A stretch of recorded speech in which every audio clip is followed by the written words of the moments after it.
बिस्मिल्लाहिर्रहमानिर्रहीम अस्सलामुअलैकुम dear students, मैं हूं मोहम्मद जावेद। मैं अपनी डिजिटल प्लेटफॉर्म पे आप सबको खुशामदीद कहता हूं। जैसा कि आप सब जानते हैं, फेडरल पब्लिक सर्विस कमीशन ने मुतअद्दिद जॉब्स अनाउंस की थी, जिसमें senior elementary school teacher, lecturer, vice principal, principal और बहुत सी जॉब्स टीचिंग से रिलेटेड अनाउंस की गई थी। तो आज की हम इस वीडियो में आपको पास्ट पेपर नंबर 2 पेडागोजी का वो कंप्लीट सोल्व करेंगे। जैसा कि आप सब जानते हैं, आपका जो टेस्ट है वो 11 अप्रैल को होने जा रहा है। जितनी भी पोस्टें एफपीएससी ने अनाउंस की थी, सबका टेस्ट जो है वो 11 अप्रैल से होने जा रहा है। ईद के तकरीबन 20 दिन बाद आपका टेस्ट कंडक्ट हो जाना है, तो आपके पास एक माह से भी लेस टाइम है।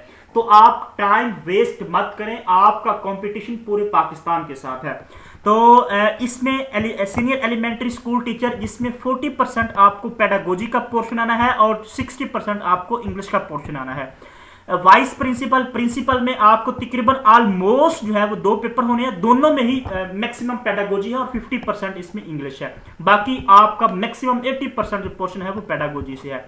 उसके साथ साथ लेक्चरर, लेक्चरर में 30% आपका पेडागोजी है, 20% आपका इंग्लिश है और बाकी जो 50% है वो सब्जेक्ट से रिलेटेड है। डिफरेंट सब्जेक्ट में लेक्चरर की जॉब्स अनाउंस की गई है।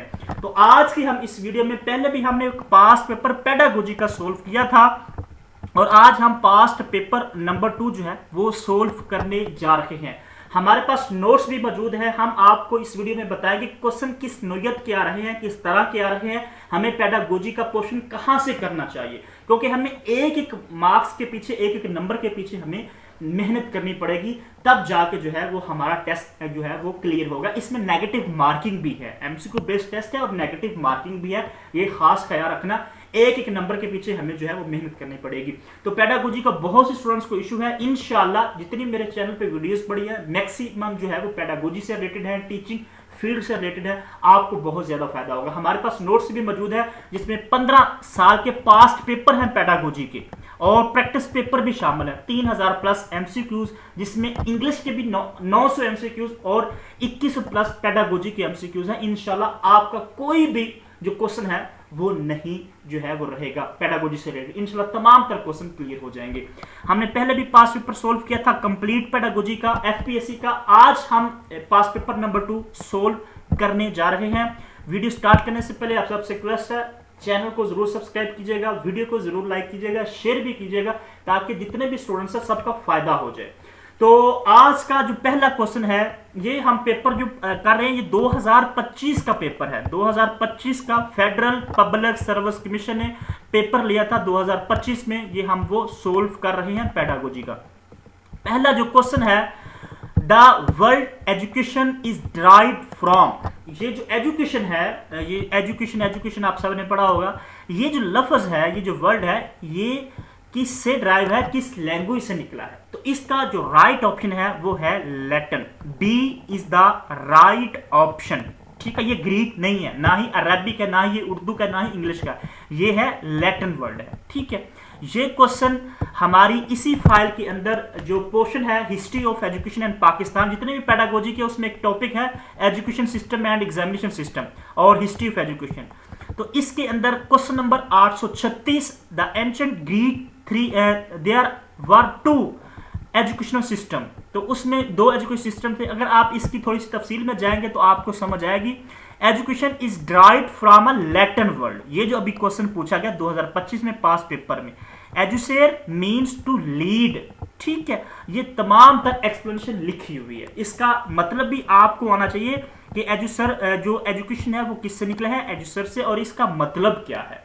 ठीक है, और ये जो एमसीक्यूज है 836, इसको भी जरा आप गौर से पढ़ लीजिएगा। वीडियो ज्यादा लंबी हो रही है, इसीलिए मैं चाहता हूं कि जो है ना वो मोस्टली जो डाटा है, जो कंटेंट है वो आप तक पहुंच जाए। तो ये भी हमारी इसी फाइल के अंदर मौजूद है। इसी तरह आज का जो दूसरा क्वेश्चन है, permanent change in behaviour as a result of experience. 2025 में ये क्वेश्चन पेडागोजी का पूछा गया था। इससे क्या मुराद है? तो ये जो परमानेंट चेंज होती है हमारे बिहेवियर में, इससे हम इसको लर्निंग कहते हैं। लर्निंग क्या होती है कि जब हम ऐसी चीज सीख लें, सीखने के बाद हमारे रवैये में हमारे एटीट्यूड्स में कोई चेंज आ जाए तो तब हमारी लर्निंग होती है, तो उसको हम कहते हैं learning. Permanent change in behaviour या change in behaviour is called learning. ये एजुकेशन नहीं होगा, बहुत सी स्टूडेंट्स एजुकेशन लगाते हैं जो कि गलत है, तो इसका राइट ऑप्शन है ए। ये क्वेश्चन हमारी इसी फाइल के अंदर मौजूद है, क्वेश्चन नंबर 1648 अगर आप चेक कीजिएगा, व्हाट इज लर्निंग। ठीक है, ये व्हाट इज लर्निंग, लर्निंग क्या होती है, तो स्टेटमेंट ये वो ऑप्शन में अब आंसर था, अब ये स्टेटमेंट में ये क्वेश्चन पूछ रहा है व्हाट इज लर्निंग, तो अगर आप बी ऑप्शन में जाएंगे परमानेंट चेंज इन बिहेवियर। ठीक है, permanent change in behaviour is called learning. ये क्वेश्चन भी हमारी इसी फाइल के अंदर मौजूद है। हम नेक्स्ट चलते हैं, कॉग्निटिव डेवलपमेंट डील्स विद। ये क्वेश्चन जो है ब्लूम टेक्सोनोमी, मैं आपको हमेशा एक बार कहता हूं, जितने भी एफपीएससी ने टॉपिक्स दिए ना, 3-4 टॉपिक्स हैं लेक्चरार में और 5-6 टॉपिक्स हैं सीनियर एलिमेंट्री स्कूल टीचर में, उससे हट के भी फेडरल पब्लिक सर्विस कमीशन आपसे क्वेश्चन करता है। फिलोसफी दोनों में ऐड नहीं है टॉपिक्स में, लेकिन फिलोसफी के क्वेश्चन भी फेडरल पब्लिक सर्विस कमीशन पूछता है, करिकुलम के क्वेश्चन भी आपसे पूछे जाते हैं। तो प्लीज जो है वो आप A to Z चीजें पेडागोजी की कीजिएगा। कॉग्निटिव डेवलपमेंट डील्स विद, ये ब्लूम टेक्सोनोमी से क्वेश्चन लिया गया। ब्लूम टेक्सोनोमी की 3 डोमेन है, तीनों मोस्ट इंपोर्टेंट है। इधर से जरूर पेपर में तकरीबन 5 से 7 क्वेश्चन आते हैं, ये मेरी बात याद रखिएगा। 5 से 7 क्वेश्चन जो है वो आते हैं पेडागोजी के, ब्लूम टेक्सोनोमी के टॉपिक से। ये ब्लूम टेक्सोनोमी का टॉपिक है कॉग्निटिव डोमेन का। तो ये किसको डील करती है कॉग्निटिव डेवलपमेंट, तो ये करती है जनाब हमारे माइंड को और हमारे ब्रेन को। इसका तल्लुक हमारी थिंकिंग से होता है, हमारे ब्रेन से होता है। ठीक है, ये क्वेश्चन हमारी इसी फाइल के अंदर मौजूद है। क्वेश्चन नंबर 915 को अगर आप देखिएगा, ये ब्लूम टेक्सोनोमी का अलग से टॉपिक है। 915 the cognitive domain of Bloom taxonomy involves, इसमें नॉलेज है। अगर आप थोड़ी सी तफसील में जाएंगे, cognitive domain thinking and intellect mind development knowledge through acquiring the manipulating information, cognitive relation with mind, यानी कि कॉग्निटिव का तल्लुक ही दिमाग से होता है। तो इसीलिए इसको हम कहते हैं कॉग्निटिव डोमेन, जिसमें हमारी थिंकिंग है, हमारा माइंड इस्तेमाल होता है, हमारा ब्रेन इस्तेमाल होता है। ये एक्सप्लेनेशन के साथ आपके सामने क्वेश्चन हमारी इसी फाइल के अंदर मौजूद है, अलग से ब्लूम टेक्सोनोमी का टॉपिक मौजूद है। इसी तरह हम नेक्स्ट चलते हैं। नेक्स्ट जो हमारे पास है, dash improve the productive contribution of people. ये क्वेश्चन जो है वो एडमिनिस्ट्रेशन एंड मैनेजमेंट से क्वेश्चन लिया गया है। इससे क्या मुराद है, improve the productive contribution of the people, जो लोगों को इंप्रूव कर दे, लोगों को प्रोडक्टिव बना दे कुछ गोल्स अचीव करने के लिए, तो वो हमारी लीडरशिप होती है। C is the right option.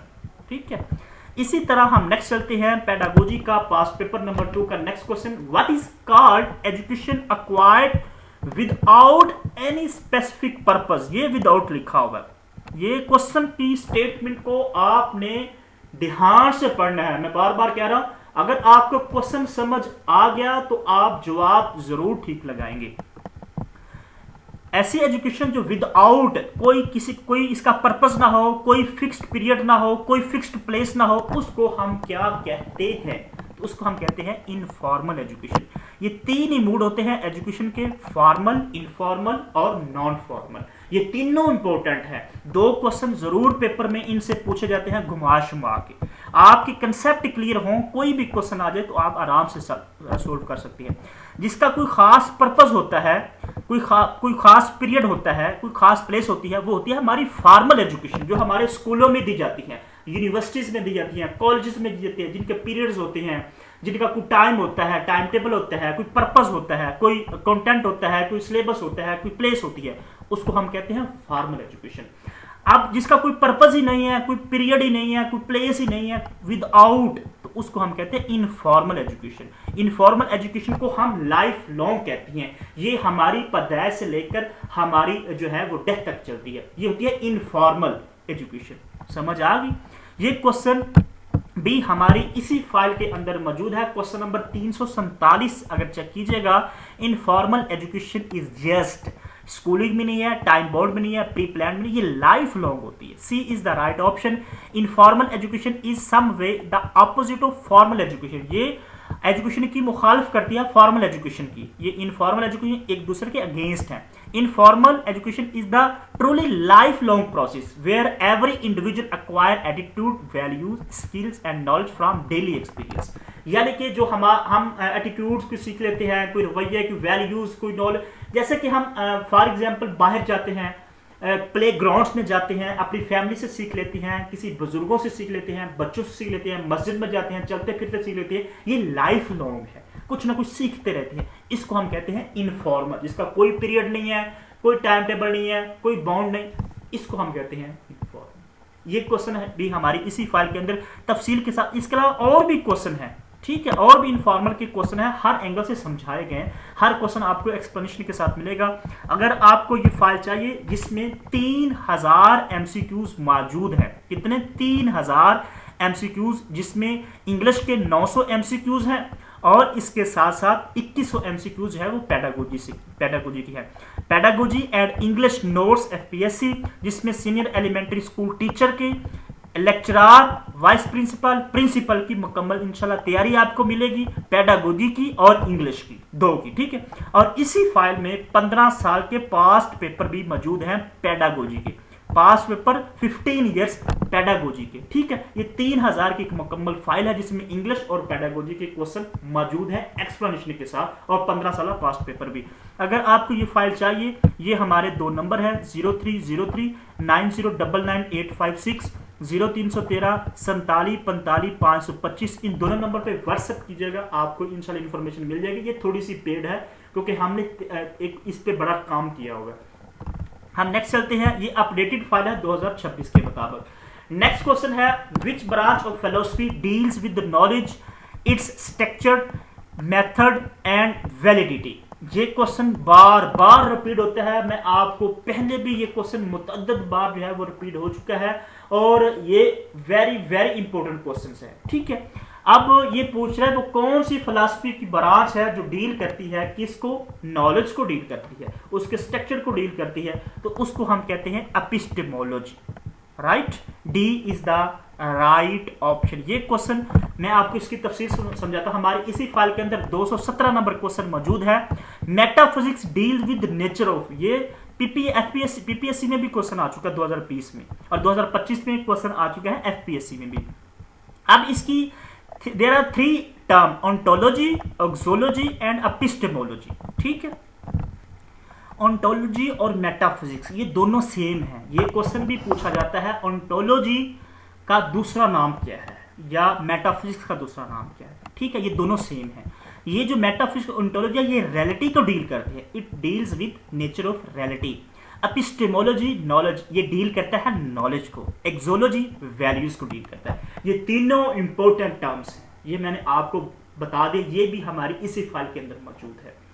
हम नेक्स्ट चलते हैं। नेक्स्ट जो हमारे पास क्वेश्चन है पास्ट पेपर 2025 एफपीएससी का पेडागोजी का, which of the following is not an example of formative assessment. मैं हमेशा एक बात कहता हूं, ये असेसमेंट एंड इवैल्यूएशन से क्वेश्चन लिया गया है। फॉर्मेटिव जो जितनी भी असेसमेंट की टाइप्स हैं, कुछ 4-5 टाइप्स हैं मोस्ट इंपोर्टेंट, वो आपको आनी चाहिए। उधर से 5 क्वेश्चन जरूर पूछ जाते हैं घुमा शुमा के, ठीक है। आप देख लो, उन्होंने फॉर्मेटिव की डेफिनेशन नहीं पूछी कि फॉर्मेटिव असेसमेंट क्या होता है, उन्होंने ये पूछा कि एग्जाम्पल बताएं इन चारों में से कौन सी ऐसी एग्जाम्पल है जो नहीं है, जो फॉर्मेटिव की एग्जाम्पल नहीं है। सबसे पहले आपको फॉर्मेटिव असेसमेंट के बारे में पता होना चाहिए कि formative assessment, summative assessment, diagnostic assessment, placement assessment ये क्या होती है, ठीक है। मैं मुतअद्दिद बार समझा चुका हूं, ये घुमा शुमा के क्वेश्चन दिए जाते हैं फेडरल पब्लिक सर्विस, जितने भी पब्लिक सर्विस कमीशन है ये घुमा के क्वेश्चन देते हैं, स्टूडेंट को कंफ्यूज करते हैं। आपके कंसेप्ट क्लियर हैं तो आप जरूर इसको सोल्व करेंगे। फॉर्मेटिव असेसमेंट होता है ड्यूरिंग द, जो स्टूडेंट्स की लर्निंग को जो क्या करे, प्रोग्रेस करे, उनकी लर्निंग को इनहांस करे, उनकी लर्निंग को मॉनिटर करे, during the classroom, during the school, during the object, during the thing. ये पढ़ाने के दौरान जो चीजें हम इंप्रूव करते हैं उसको हम फॉर्मेटिव असेसमेंट करते हैं। समेटिव असेसमेंट होती है जो हम पढ़ा लेते हैं, एक साल में पूरा कर लेते हैं, सेमेस्टर में कमल कर लेते हैं, उसके बाद हम एग्जाम लेते हैं eight the end of the year, eight the end of the course, उसको हम समेटिव असेसमेंट कहते हैं। ये मेरी बात यार। अब एग्जाम्पल पूछ रहा है तो वो कहता है इनमें से कौन सी एग्जाम्पल नहीं है फॉर्मेटिव असेसमेंट की। जनरल एंट्रीज है, जनरल बिल्कुल अब ये भी है, क्योंकि हम पढ़ाने के दौरान कोई कोड करते हैं तो वो इसमें आता है। उसके बाद क्विज भी लेते हैं हम पढ़ाने के दौरान, जब बच्चे को पढ़ा लेते हैं तो उसके दौरान हम पूछते हैं जी हमने जो पढ़ाया है वो क्या है, ये फॉर्मेटिव असेसमेंट का हिस्सा है। फाइनल एग्जाम का मतलब क्या है कि जब हम फाइनल एग्जाम लेते हैं प्रमोशन के लिए, क्लास की प्रमोशन के लिए, बच्चे को अगली क्लास के जाने के लिए, उसके हम फाइनल एग्जाम लेते हैं eight the end of the course. जिस तरह हमारे बोर्ड के एग्जाम होते हैं इंटरमीडिएट या मैट्रिक के, या हमारा सेमेस्टर सिस्टम, हम क्या करते हैं नेक्स्ट सेमेस्टर में प्रमोट करते हैं, उसके लिए फाइनल एग्जाम ली जाती है। तो ये समेटिव असेसमेंट का हिस्सा है, फॉर्मेटिव का नहीं है, इसीलिए उन्होंने पूछा कि नॉट। समझ आ गई। नेक्स्ट चलते हैं, ये क्वेश्चन जो है ये फाइल के अंदर मौजूद है तमाम तरह क्वेश्चन असेसमेंट के। नेक्स्ट चलते हैं, who raise the slogan back to nature. Nature का लफ्ज आ गया तो आप बिल्कुल समझ लीजिएगा, बैक टू नेचर जो स्लोगन है ये किसने दिया था, ये जो एजेंडा था ये नेचुरलिज्म का था। B is the right option. ये फिलोसफी का क्वेश्चन है, ये जो एफपीएससी ने फिलोसफी का क्वेश्चन दिया। मैं आपको बार बार कहता हूं आपको पेडागोजी के तमाम टॉपिक्स करने चाहिए, ठीक है। और ये क्वेश्चन भी हमारी इसी फाइल के अंदर मौजूद है। क्वेश्चन नंबर 225 चेक कीजिएगा, नेचुरलिज्म इन एजुकेशन एम्फसाइज। ये आप इसको पढ़ लीजिएगा। अगर आप इसकी एक्सप्लेनेशन में जाएंगे, Rousseau is the father of naturalism, ये बात याद रखें। इसके एक्सपोनेंट के बारे में, फादर के बारे में पूछा जाता है। रोसो जो है ये नेचुरलिज्म के फाउंडर हैं। Naturalism in education stand for the decline of follow nature, यानी कि ये नेचर को फॉलो करती है। नेचुरलिज्म का मतलब ही नेचर है, बैक टू नेचर, ये नेचर की बात करती है, ठीक है, ये नेचर को फॉलो करती है। इसके अलावा और भी जो क्वेश्चन एमसीक्यूज है नेचुरलिज्म के हैं, काफी सारे हैं, हर क्वेश्चन को हर एंगल से क्लियर किया गया है।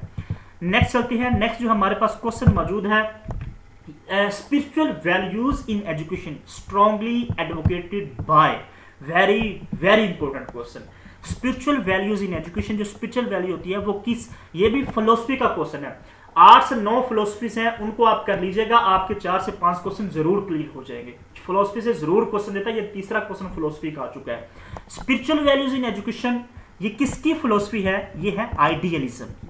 ये इस्लाम से करीब फिलोसफी है आइडियलिज्म। ये क्वेश्चन हमारी इसी फाइल के अंदर तफसील के साथ मौजूद है। क्वेश्चन नंबर 241 चेक कीजिएगा, values are intrinsic in human being is called या क्लीन बाय। तो इसका जो राइट ऑप्शन है वो है आइडियलिज्म। अगर आप इसकी तफसील में जाएं, idealism emphasize that human development should be according to moral, उनकी मोरल के मुताबिक एथिकल एंड स्पिरिचुअल वैल्यूज, ये spiritual values and intrinsic values, self values, intrinsic values, ठीक है, so that acquired knowledge of unity is diversity. Idealism based on the ideas and spiritual values. बार बार ये question आ रहे हैं क्वेश्चन, ठीक है, ये क्वेश्चन मोस्ट इंपोर्टेंट है और ये तफसील के साथ हर एंगल से ये क्वेश्चन समझाया गया इसी फाइल के अंदर। स्पिरिचुअल वैल्यूज को कौन डील करती है, आइडियलिज्म।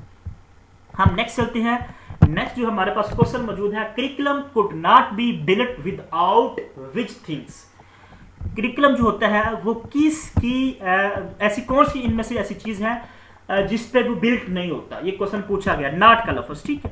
तो साइकोलॉजी को जरूर मद्देनजर रखा जाता है। स्टूडेंट्स की साइकी क्या होती है उसके मुताबिक करिकुलम, स्टूडेंट्स की आइडियोलॉजी क्या है, पाकिस्तान की आइडियोलॉजी क्या है उसको मद्देनजर रखा जाता है, फिलोसफी क्या है उसको ये तीनों ही हैं, तीनों ही बिल्ड करते हैं करिकुलम को। तो इसका जो ऑप्शन है वो ऑल ऑफ द दीज, ये तीनों शामिल। उन्होंने पूछा नॉट नहीं है, लेकिन जवाब है तीनों ही मौजूद है, तीनों ही ठीक, ये करिकुलम का क्वेश्चन है।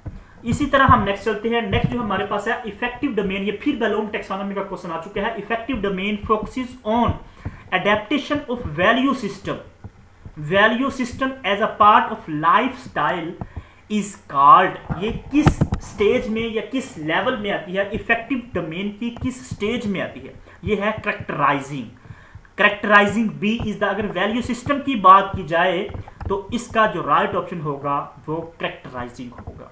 ये क्वेश्चन हमारी इसी फाइल के अंदर मौजूद है। क्वेश्चन नंबर 933 चेक कीजिएगा, the highest level of learning in affective domain. एक बात ये याद रखें जो इसका हाईएस्ट लेवल है वो है करेक्टराइजिंग इज अलाइंग बिहेवियर्स एंड वैल्यूज, ठीक है, ये देखो acts out of one's values, develop a consistent philosophy life and adapts a professional identity.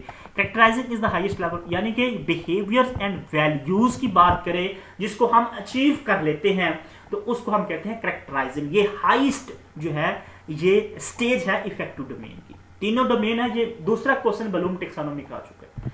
ठीक है, इसी तरह हम नेक्स्ट चलते हैं. नेक्स्ट जो हमारे पास क्वेश्चन मौजूद है, which of the following is या which of these is a proactive classroom management strategy. ये क्लासरूम मैनेजमेंट से एक क्वेश्चन है. प्रोएक्टिव कौन सी स्ट्रेटजी है इन चारों में से? इग्नोरिंग स्टूडेंट्स बिल्कुल भी नहीं है, ये स्ट्रेटजी नहीं है. Waiting to set rules later in the year, नहीं बिल्कुल भी नहीं है. Establishing routines from the start, यानी कि शुरू से लेके आपकी एक रूटीन सेट होनी चाहिए क्लासरूम मैनेजमेंट की स्ट्रेटजी के हवाले से. ये प्रोएक्टिव इसकी स्ट्रेटजी है. ठीक है, कुछ ऑप्शंस ऐसे होते हैं जिसको हम पढ़ते ही हमें अंदाजा हो जाता है कि ये इसका राइट ऑप्शन नहीं बनता. तो स्टेटमेंट को ध्यान से पढ़िएगा, उसके बाद ऑप्शन को पढ़िएगा. फॉर एग्जांपल ये भी हमें पता ये ऑप्शन नहीं है, ये भी नहीं है, और अगर इन दोनों में अगर आप कंफ्यूज हैं तो इन दोनों में से जो आपके माइंड में आ रहा है कि ये हो सकता है उस पर आप जरूर क्लिक कीजिएगा. हम नेक्स्ट चलते हैं. नेक्स्ट जो हमारे पास क्वेश्चन मौजूद है ब्लूम टेक्सोनॉमी, तीसरा क्वेश्चन फिर आ चुका है. Was revised in which year? Different questions आ रहे हैं ब्लूम टेक्सोनॉमी के. ब्लूम टेक्सोनॉमी को कब रिवाइज्ड किया गया था? 2001 में किया गया था.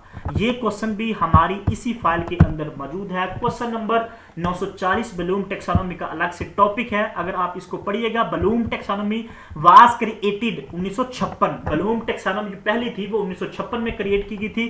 किसने की थी? बेंजामिन ब्लूम ने. दिस कंसेप्ट वाज रिवाइज्ड, ये देखो ये जो ब्लूम टेक्सोनॉमी इसको रिवाइज किया गया था 2001 में. किसने किया था? क्रैथहोल एंड लॉरी एंडरसन ने. ये दो बंदों ने किया था. इसकी आप एक्सप्लेनेशन आप खुद पढ़ सकते हैं. 2001 में क्रैथहोल और एंडरसन ने ब्लूम टेक्सोनॉमी को रिवाइज्ड किया था. और भी आप इसकी एक्सप्लेनेशन पढ़ लें, इसमें और भी चीजें मोस्ट इंपोर्टेंट लिखी हुई है. हम नेक्स्ट चलते हैं. नेक्स्ट जो हमारे पास क्वेश्चन मौजूद है, which type of evaluation focuses on judging the overall. ये दोबारा फिर जो है वो असेसमेंट का क्वेश्चन, असेसमेंट की टाइप्स में से क्वेश्चन आ चुके हैं. मैंने आपको ऊपर भी समझाया, मैं इसीलिए कहता हूं आप हर क्वेश्चन को जो मैं आपको समझाता हूं उस पर फोकस कीजिएगा, रट्टा मत लगाएं. मैं बार बार कहता हूं रट्टा मत लगाएं. जो मैं आपको एक्सप्लेनेशन बता रहा हूं उस पर फोकस कीजिएगा. जो आपको समझ ना आए, मेरे व्हाट्सएप ग्रुप में ग्रुप भी है, मैं इंशाल्लाह आपको उधर भी ऐड कर दूंगा. मेरे व्हाट्सएप भी मैंने दिए, मेरे से क्वेश्चन आप पूछ सकते हैं, इंशाल्लाह आपको जरूर बताऊंगा. और कमेंट्स में भी पूछ सकते हैं. Which type of evaluation focuses on judging overall quality of the program और द करिकुलम. ये क्या कह रहा है? ओवरऑल क्वालिटी ऑफ द, हमने जज करना है ओवरऑल क्वालिटी को ऑफ प्रोग्राम. ये किस असेसमेंट की टाइप है? तो ये जनाब हमारी है समेटिव इवैल्यूएशन. समेटिव इवैल्यूएशन क्यों है? फॉर्मेटिव क्यों? फॉर्मेटिव या ड्यूरिंग द. समेटिव का मतलब है कि हमने at the end of the year या at the end of the programme या at the end of the curriculum हमने बच्चे की क्वालिटी को चेक करना है, बच्चे को जज करना है. ये कितने इसने मार्क्स लिए हैं, कितना इसने कोर्स पढ़ा था, या इन्होंने जो सिलेबस पढ़ा था, जो करिकुलम पढ़ा था, उस पर कितना पूरा उतरा है. तो हम फाइनल असेसमेंट करते हैं, फाइनल जजमेंट करते हैं ओवरऑल क्वालिटी ऑफ प्रोग्राम की. तो उसको हम समेटिव इवैल्यूएशन कहते हैं eight the end of the course. ठीक है, इसी तरह हम नेक्स्ट चलते हैं. नेक्स्ट जो हमारे पास क्वेश्चन मौजूद है, the term inductive method of teaching refers. Very very important. ये दो टर्म है, इंडक्टिव मेथड और डिडक्टिव मेथड. ये दोनों इंपॉर्टेंट है. कभी कभार ये क्वेश्चन तीन पेपर में आ जाते हैं, एक पेपर में ऐसे घुमा के या सेम क्वेश्चन दे देता है. इंडक्टिव जो है वो कहां से कहां तक जाती है? तो इसका जो राइट ऑप्शन है वो है B, from specific to general. जो हमारी इंडक्टिव मेथड है या इंडक्टिव रीजनिंग है वो हमारी खास से आम की तरफ जाती है, ये याद रखिएगा. और एक डिडक्टिव है वो जाती है आम से खास की तरफ. ये थोड़ा सा ट्रिकी क्वेश्चन है, इसको जरा ये कंफ्यूजिंग क्वेश्चन है. फ्रॉम जर्नल टू स्पेसिफिक और फ्रॉम स्पेसिफिक टू जर्नल, ये दूसरे अपोजिट. इनको याद रखेगा. ये क्वेश्चन भी हमारी इसी फाइल के अंदर मौजूद है तफसील के साथ. इंडक्टिव और डिडक्टिव का 739 नंबर क्वेश्चन है. ठीक है, ये मैंने कंपैरिजन किया हुआ इंडक्टिव रीजनिंग का और डिडक्टिव रीजनिंग का. Inductive method, deductive method. Inductive specific to general जाती है, डिडक्टिव जो है वो जनरल टू स्पेसिफिक जाती है, ये क्वेश्चन अभी पूछा गया। इसी तरह नाउन टू अननाउन कौन सी जाती है, इंडक्टिव, और अननाउन टू नाउन कौन सी जाती है, डिडक्टिव। ये तमाम तरह एक दूसरे के ऑपोजिट है, इनका कंसेप्ट जरूर क्लियर कर दें। ये इसी स्लाइड में से आपको 2 जो है वो जरूर एमसीक्यूज आएंगे पेपर में, ठीक है। ये क्वेश्चन भी तफसील के साथ हमारी इसी फाइल के अंदर मौजूद है। इसी तरह हम नेक्स्ट चलते हैं। नेक्स्ट जो हमारे पास है, pre testing the instrument is detect weakness is called. उसको हम सैंपलिंग कहते हैं, पैरेलल टेस्टिंग कहते हैं, साइकोमेट्रिक टेक्निक कहते हैं, या इन्वेंटरी। इसका जो राइट ऑप्शन है वो है बी, पैरेलल टेस्टिंग। वो कहते हैं pre testing is the instrument to detect weakness, यानी कि हम ये रिसर्च में से क्वेश्चन लिया गया, ठीक, असेसमेंट और रिसर्च में से ये क्वेश्चन है।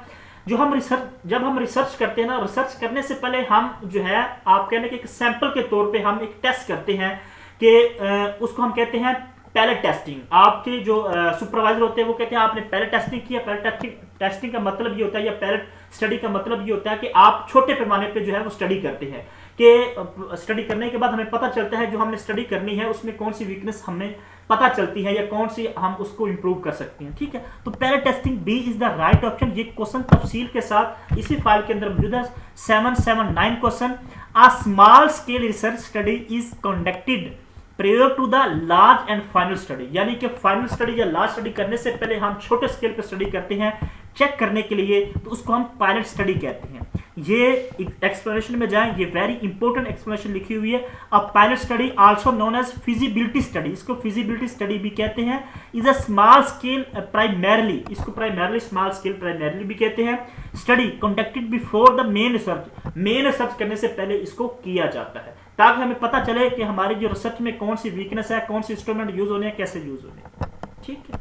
इसी तरह हम नेक्स्ट चलते हैं। नेक्स्ट जो हमारे पास क्वेश्चन मौजूद है, control group is a characteristics of which research. ये रिसर्च का क्वेश्चन है, कंट्रोल ग्रुप किसकी कैरेक्टरिस्टिक्स है, तो ये है एक्सपेरिमेंटल रिसर्च की, एक्सपेरिमेंटल रिसर्च की। सी इज द राइट ऑप्शन। ये क्वेश्चन भी तफसील के साथ हमारी इसी फाइल के अंदर मौजूद है। 620 नंबर क्वेश्चन इस स्लाइड में से आपको इंशाल्लाह 1 से 2 एमसीक्यू जरूर आएंगे। Case cause and effect relationship is establish, ये एफपीएससी, एनटीएस, पीपीएससी में मुतअद्दिद बार क्वेश्चन रिपीट हो चुका है।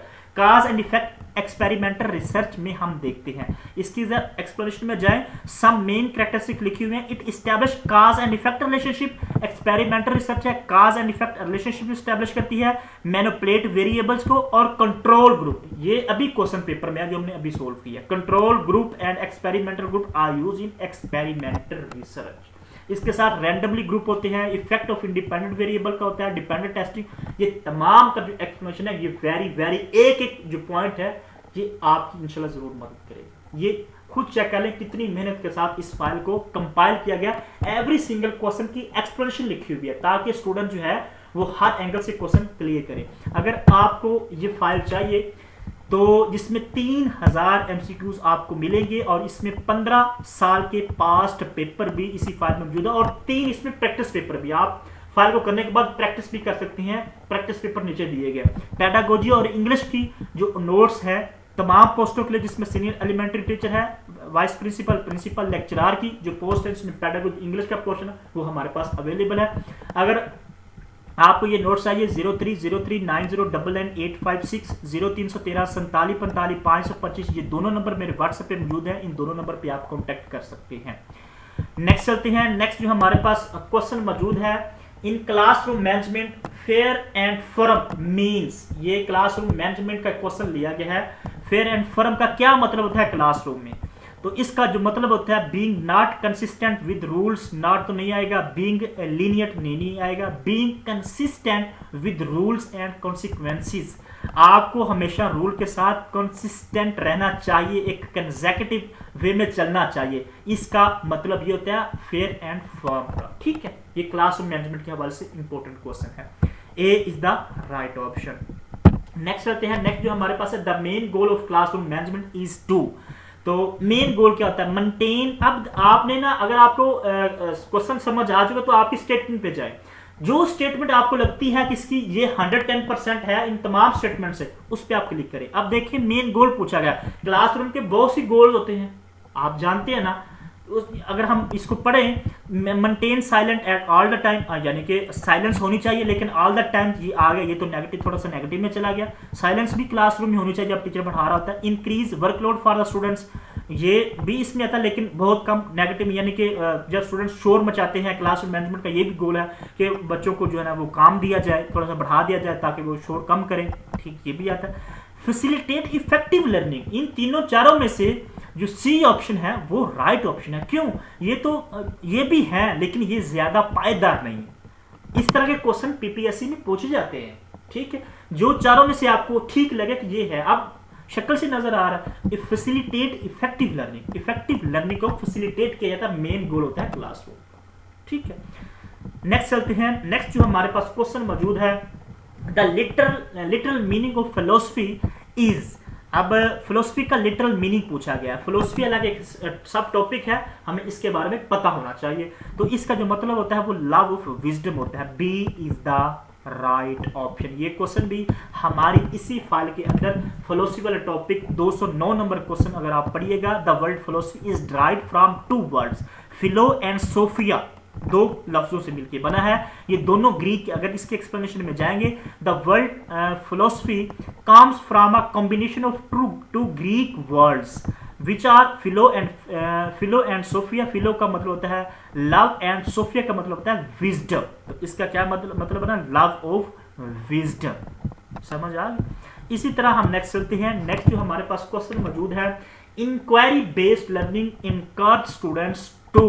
तो इंक्वायरी बेस्ड लर्निंग जो होती है, जिसमें ये टीचिंग मेथड से क्वेश्चन है, टीचिंग मेथड की अलग से फाइल इसी में मौजूद है। इंक्वायरी बेस्ड लर्निंग जो होती है वो ask question and explore answer, ठीक है। इंक्वायर करना, क्वेश्चन पूछ के, स्टूडेंट क्वेश्चन पूछ के फिर आंसर को एक्सप्लोर करते हैं, ये इंक्वायरी बेस्ड लर्निंग का हिस्सा है। B is the right option. Which model of primarily linear and focuses on objective content methods and assessment in curriculum design। curriculum में से क्वेश्चन पूछा गया, कौन सा ऐसा मॉडल जो लीनियर होता है किसकी मॉडल के मुताबिक? तो है टेलर मॉडल। एक टैबा मॉडल भी है, व्हीलर मॉडल भी है और टेलर मॉडल भी है। जो लीनियर मॉडल है वो टेलर ने दिया था और जिसके अंदर 4 ऑब्जेक्टिव है। ये क्वेश्चन भी हमारी इसी फाइल के अंदर मौजूद है, करिकुलम वाले 512 number question. which curriculum model is a quintessential prototype of curriculum development in the scientific approach? तो है टेलर मॉडल, ठीक है। टेलर मॉडल कब पेश किया गया था? 1949 में। टेलर मॉडल, ये देखें, Tyler model is a linear model containing 4 main component: objective, selection of learning, experience, organizing and learning of experience and evaluation। ठीक है, ये पूरी स्टेटमेंट अगर आप पढ़ेंगे यही पेपर में अभी पूछी गई है। लीनियर मॉडल किसका? Tyler model. और नीचे व्हीलर मॉडल भी है, वो कब पेश हुआ था, ये फाइल के अंदर मौजूद है, ये आप खुद इसको स्टडी कर सकते हैं। नेक्स्ट चलते हैं, to motivate the other to achieve the certain goals. ये फिर लीडिंग का क्वेश्चन, लीडरशिप का क्वेश्चन आ गया, मैनेजमेंट में से, लीडरशिप में से। To motivate the other to achieve the goal, हम जब दूसरों को मोटिवेट करते हैं कि किसी भी मकसद को हासिल करने के लिए, तो उसको हम कहते हैं leading. C is the right option. Organising भी नहीं, प्लानिंग भी नहीं, कंट्रोलिंग भी नहीं। प्लानिंग तो पहला होता है जिसमें हम तमाम चीजें प्लान करते हैं, लेकिन ये जो इसका राइट ऑप्शन है वो है लीडिंग। ये क्वेश्चन भी हमारी इसी फाइल के अंदर मौजूद है, क्वेश्चन नंबर 583। अगर आप इसको पढ़िएगा तो आपको बिल्कुल समझ आ जाएगी। एक्सप्लोरेशन में leadership means the act of getting individual aligned and moving the same direction to work the desirable outcome और गोल्स, ठीक है। इसी तरह हम नेक्स्ट चलते हैं। नेक्स्ट जो हमारे पास क्वेश्चन है, which type of data collection face to face conversation is called. FPSC का क्वेश्चन 2025 में पेडागोजी का क्वेश्चन पूछा गया है, तो इसको हम कहते हैं इंटरव्यू शेड्यूल। क्योंकि इंटरव्यू होता है ना जिसमें हम फेस टू फेस कन्वर्सेशन करते हैं, क्वेश्चनर तो नहीं होता, इंटरव्यू गाइड भी नहीं होती। ये क्वेश्चन वे ना, इंटरव्यू गाइड और इंटरव्यू शेड्यूल, ये दोनों में फर्क है, ये आपको पता होना चाहिए। तो इसका राइट ऑप्शन है interview schedule. A is the right option. इसी तरह हम नेक्स्ट चलते हैं, solo taxonomy consistent of level. बहुत सी स्टूडेंट्स जो है ना वो मेरे से क्वेश्चन पूछे जब वो पेपर दे के आए कि सर इसके 4 लेवल है, 5 नहीं है। वो उनके पास पुरानी बुक्स हैं, क्वालिफाई ऑफ बीएड है या इसके अलावा टेक्स्ट ऑफ एजुकेशन है, इसमें बहुत सी ऐसी बुक्स हैं जिसमें 4 लेवल दिए गए, जो कि 4 लेवल नहीं है। ठीक है। इसके जो लेवल है सोलो टेक्सोनॉमी के वो 5 लेवल है। ये 2025 में 2 बार क्वेश्चन पेपर में आया है, ये मेरी बात याद, 2 बार पूछा गया सेम क्वेश्चन। तो इसका राइट ऑप्शन है, पीपीएससी में क्वेश्चन है, अभी जो ईएससी के क्वेश्चन पेपर हुए हैं उसमें भी ये क्वेश्चन पूछा गया।